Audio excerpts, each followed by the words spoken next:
America super power ज़रूर है, बहुत पावरफुल है, कहीं पर भी अचानक कार्रवाई कर सकता है। चाहे वेनेजुएला की मिसाल हमारे सामने है कि रातों रात किस तरह से अमेरिका ने अचानक कार्रवाई की और वहाँ के सदर को गिरफ्तार करके एक तरह से अमेरिका ले आया। लेकिन दूसरी तरफ कुछ और सुपर पावर भी थे जो ईरान के साथ एक तरह से खड़े थे, जिनमें चाहे हम चाइना की बात करें या रशिया की बात करें, व्लादिमीर पुतिन बिल्कुल ईरान के साथ इस पूरे हंगामे के बीच एक तरह से वो खड़े हुए नजर आए। और आप देखिए कि ये जो जंग रुकी है मशरिक़ वुस्ता में, जो ये कहा जा रहा था पहले कि एक बड़ी जंग मशरिक़ वुस्ता में छिड़ने वाली है, यानी ईरान और अमेरिका के दरमियान, लेकिन ये जंग क्यों नहीं छिड़ी, इसके पीछे जो बड़ी वजह बताई जा रही है वो दरअसल रूस के सदर व्लादिमीर पुतिन है। पुतिन ने डोनाल्ड ट्रंप से बाकायदा और नेतन्याहू से ये बात उन्होंने कही कि अब ईरान को हल्के में न लिया जाए। ईरान 1979 वाला या 80 वाला भी ईरान नहीं है। हालांकि उस दौर में भी आपको याद होगा कि जब जिमी कार्टर अमेरिका के प्रेसिडेंट थे, सदर हुआ करते थे, और उस वक्त भी ईरान ने किस तरह से बड़ा धचका अमेरिका को दिया था। और कहीं ना कहीं वही जख्म आज भी एक तरह से अमेरिका के लिए हरा है और उसी का बदला लेने के लिए अमेरिका बार बार इस तरह की कार्रवाई करता रहता है, ईरान को बार बार छेड़ता रहता है। लेकिन इस बीच रूस के सदर व्लादिमीर पुतिन इस पूरी जो एक तरह से जो पस मंज़र था, इसे वो समझ चुके थे, जो मंजरनामा था इसे वो समझ चुके थे। और ऐसे में पुतिन ने डोनाल्ड ट्रंप और बेंयामिन नेतन्याहू को समझाया कि अब ईरान पर हमला करने की वो गलती ना करें, क्योंकि अगर एक और जंग छिड़ती है, अगर वो ईरान पर हमला करते हैं तो मशरिक़ वुस्ता में हालात बहुत ज़्यादा ख़राब होंगे और इसका सबसे बड़ा जो खमियाजा, सबसे बड़ा जो नुकसान उठाना पड़ेगा वो इजराइल को उठाना पड़ सकता है। और पुतिन की ये राय, पुतिन की ये बात कहीं ना कहीं डोनाल्ड ट्रंप को समझ में आ गई। डोनाल्ड ट्रंप दरअसल पहले ही डरे हुए थे, तजब्जुब के शिकार थे कि अगर ईरान पर हमला करते हैं तो होगा क्या, ईरान किस तरह से जवाब देगा। और आप देखिए कि पिछले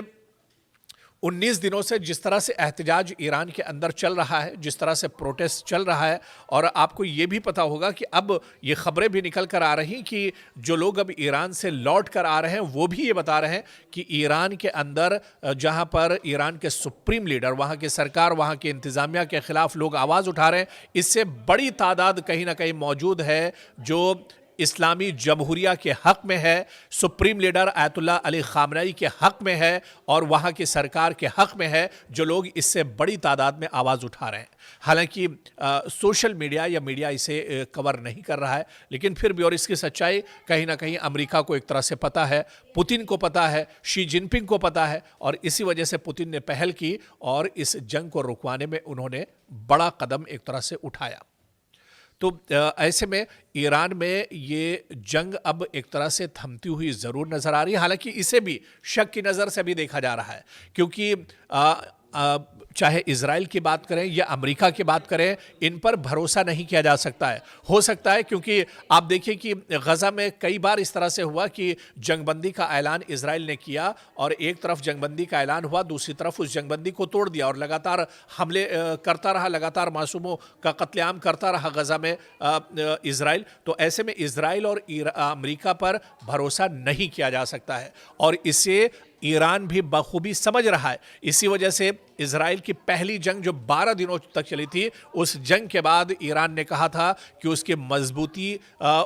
उसकी तैयारी पहले से अब कहीं ज़्यादा है और अगर अमेरिका या इजराइल कहीं कोई गलती करते हैं, कहीं उनकी तरफ से कोई एक्शन होता है, कोई अटैक होता है, तो ईंट का जवाब पत्थर से दिया जाएगा। ये बात बार बार ईरान की तरफ से होती रही है। तो इन तमाम चीज़ों को अमेरिकी सदर डोनाल्ड ट्रंप बहुत अच्छे से समझ रहे हैं और ऐसा नहीं है कि ईरान पर कोई भी अगर एक्शन होता तो डोनाल्ड ट्रंप बेंयामिन नेतन्याहू के मशवरे के बगैर नहीं करते। वो बेंयामिन नेतन्याहू से हर वक्त फ़ोन पर लगे रहते, वो बेंयामिन नेतन्याहू से मशवरा करते, क्योंकि अमेरिका तो हमला करके निकल जाता लेकिन मशरिक़ वुस्ता में फंसते बेंयामिन नेतन्याहू और इजराइल, और ईरान एक बार फिर से इजराइल को तोड़ कर रख देता। बल्कि ईरान ने कहा था कि अब उसकी जो ताकत है वो पहले से ज़्यादा है। अब वो पहले से ज़्यादा एक तरह से मजबूत हो गया है और अगर दुश्मन उसके ऊपर अटैक करता है तो मुंहतोड़ जवाब दुश्मन को दिया जाएगा। और शायद यही वजह है कि पुतिन का ये मशवरा एक तरह से डोनाल्ड ट्रंप को समझ में आ गया, बिन्यामिन नेतन्याहू को समझ में आ गया और उन्होंने समझ लिया कि अगर यहाँ पर एक जंग और छिड़ती है या ईरान को अगर यहाँ पर और परेशान किया जाता है, ईरान के साथ पर हमला किया जाता है, तो फिर मशरिक़ वस्ता में इज़राइल की खैरियत नहीं है। इज़राइल को बहुत ज़्यादा परेशानियों का सामना करना पड़ेगा और इसी वजह से डोनाल्ड ट्रंप की हिम्मत नहीं हुई, डोनाल्ड ट्रंप ये हिम्मत नहीं जुटा सके, वो सिर्फ बयान ही देते रहे और ईरान पर हमला नहीं कर सके। बिल्कुल ईरान के साथ इस पूरे हंगामे के बीच एक तरह से वो खड़े हुए नजर आए। और आप देखिए कि ये जो जंग रुकी है मशरिक़ वस्ता में, जो ये कहा जा रहा था पहले कि एक बड़ी जंग मशरिक़ वस्ता में छिड़ने वाली है, यानी ईरान और अमेरिका के दरमियान, लेकिन ये जंग क्यों नहीं छिड़ी, इसके पीछे जो बड़ी वजह बताई जा रही है वो दरअसल रूस के सदर व्लादिमीर पुतिन है। पुतिन ने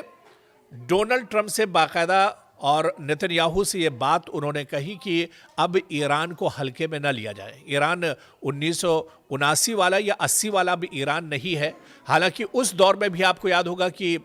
जब जिमी कार्टर अमेरिका के प्रेसिडेंट थे, सदर हुआ करते थे, और उस वक्त भी ईरान ने किस तरह से बड़ा धचका अमेरिका को दिया था। और कहीं ना कहीं वही जख्म आज भी एक तरह से अमेरिका के लिए हरा है और उसी का बदला लेने के लिए अमेरिका बार बार इस तरह की कार्रवाई करता रहता है, ईरान को बार बार छेड़ता रहता है। लेकिन इस बीच रूस के सदर व्लादिमीर पुतिन इस पूरी जो एक तरह से जो पस मंज़र था इसे वो समझ चुके थे, जो मंजरनामा था इसे वो समझ चुके थे। और ऐसे में पुतिन ने डोनाल्ड ट्रंप और बिन्यामिन नेतन्याहू को समझाया कि अब ईरान पर हमला करने की वो गलती ना करें, क्योंकि अगर एक और जंग छिड़ती है, अगर वो ईरान पर हमला करते हैं तो मशरिक़ वस्ता में हालात बहुत ज़्यादा ख़राब होंगे और इसका सबसे बड़ा जो खमियाजा, सबसे बड़ा जो नुकसान उठाना पड़ेगा वो इज़राइल को उठाना पड़ सकता है। और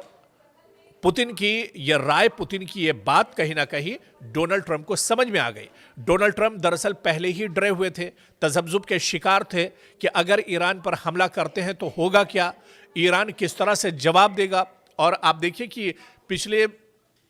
19 दिनों से जिस तरह से एहतजाज ईरान के अंदर चल रहा है, जिस तरह से प्रोटेस्ट चल रहा है, और आपको ये भी पता होगा कि अब ये खबरें भी निकल कर आ रही कि जो लोग अब ईरान से लौट कर आ रहे हैं वो भी ये बता रहे हैं कि ईरान के अंदर जहां पर ईरान के सुप्रीम लीडर, वहां की सरकार, वहां की इंतज़ामिया के खिलाफ लोग आवाज़ उठा रहे हैं, इससे बड़ी तादाद कहीं ना कहीं मौजूद है जो इस्लामी जमहूरिया के हक़ में है, सुप्रीम लीडर आयतुल्लाह अली ख़ामनेई के हक़ में है और वहाँ की सरकार के हक़ में है, जो लोग इससे बड़ी तादाद में आवाज़ उठा रहे हैं। हालांकि